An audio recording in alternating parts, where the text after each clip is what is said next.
বাংলাদেশের মসজিদ থাকবে, মাদ্রাসা থাকবে, দাড়ি থাকবে, টুপি থাকবে, দাড়ি পরে আক্রমণ করতে পারবে না, টুপিকে ফিরিয়ে চলে নিতে পারবে না, ইসলামের বাইরে আইন পাশ করতে পারবে না।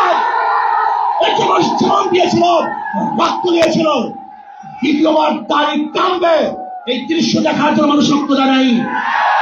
মৌলবাদীর বিরুদ্ধে আলোক আঙ্গুল তুলবে, মোল্লা বলে গালি দিবে, আজকে টুপি দাড়িওয়ালাদের ক্ষমতায় যেতে দেবে না, এই স্লোগান শোনার জন্য মানুষ রক্ত দেয় নাই।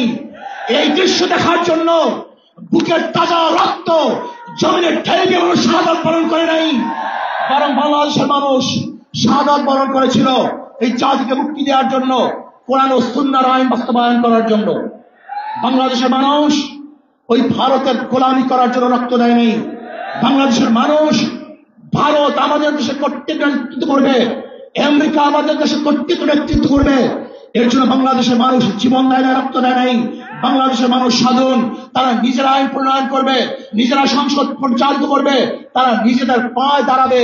বাংলাদেশের মানুষ জীবন দিতে পারে, কিন্তু কাল গোলামি করতে পারে না। তারা ভাইয়েরা আমার, আমি বিশ্বাস করি আজকে মঞ্চে যারা আছেন,